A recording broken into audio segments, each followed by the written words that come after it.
So I'm continuing my reading, and what I am doing in this series is I'm reading through the entire standard works of the Church of Jesus Christ of Latter-day Saints. This consists of the Bible, the Book of Mormon, the Doctrine and Covenants, and the Pearl of Great Price. I am reading in a chronological order according to events, not according to publication or volume, so I will be skipping around just a little bit as I go along. Right now, I am in the book of Job, and this is near the end, chapter 32. We will be continuing God's chastisement of Job. Here we go. Man's weakness and ignorance compared with God's mighty works. Does man even know how the laws of nature operate? Okay.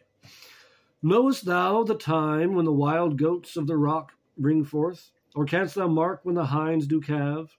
Canst thou number the months that they fulfill? Or knowest thou the time when they bring forth? They bow themselves, they bring forth their young ones, they cast out their sorrows. Their young ones are in good liking. They grow up with corn. They go forth, and return not unto them. Who hath sent out the wild ass free? And who hath loosed the bands of the wild ass? Whose house I have made the wilderness, and the barren land his dwellings? He scorneth the multitude of the city, neither regardeth he the crying of the driver. The range of the mountains is his pasture, and he searcheth after every green thing. Will the unicorn be willing to serve thee, or abide by thy crib? Canst thou bind the unicorn with his band in the furrow, or will he harrow the valleys after thee? Wilt thou trust him because his strength is great, or wilt thou leave thy labor to him? Wilt thou believe him, that he will bring home thy seed, and gather it into thy barn?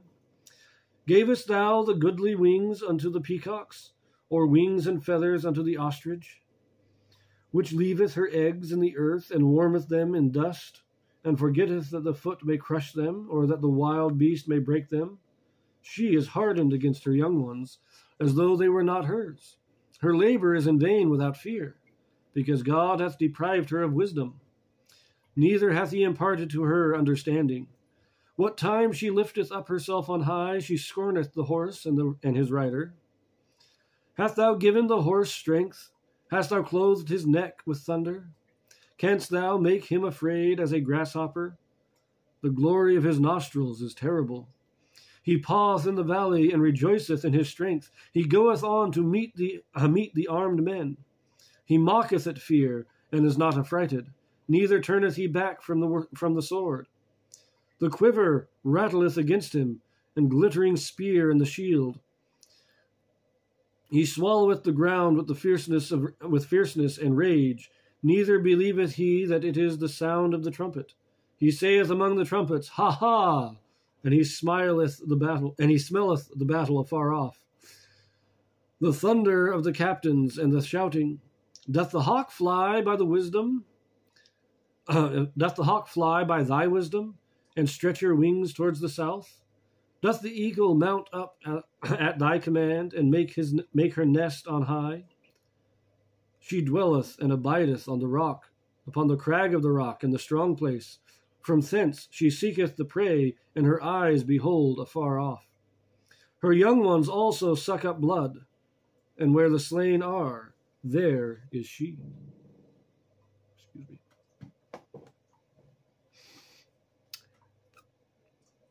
Now, in the modern day, we have learned how some of this works. And we can train animals. I love his description of the horse. Fear not, is not affrighted, neither turneth he back from the sword. He saith among the trumpets, Ha ha. But all of these things, even in the modern day, we understand the biology. I mean, we understand how babies are born now. Of course, they had that understanding to a large extent back in the day too. But we understand these things. And yet, we don't really understand why the animals act this way. Why is it that we can tame a horse, but we can't tame a rhinoceros? I think that's what the unicorn that he talks about. It says alternate Hebrew translation, buffalo or bison. I think it's more likely the rhinoceros. Single-horned, large, powerful animal that is completely untamable. Why can we tame a horse or a camel, but we can't tame the rhinoceros?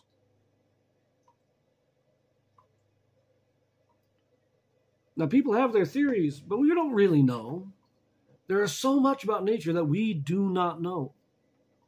We don't understand. And God is going through this and saying, look, do you understand any of this? I do. I know why this is done.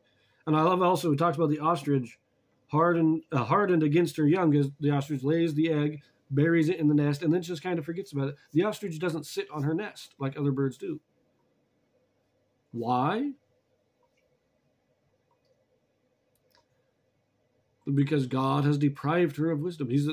I understand this. I made it this way.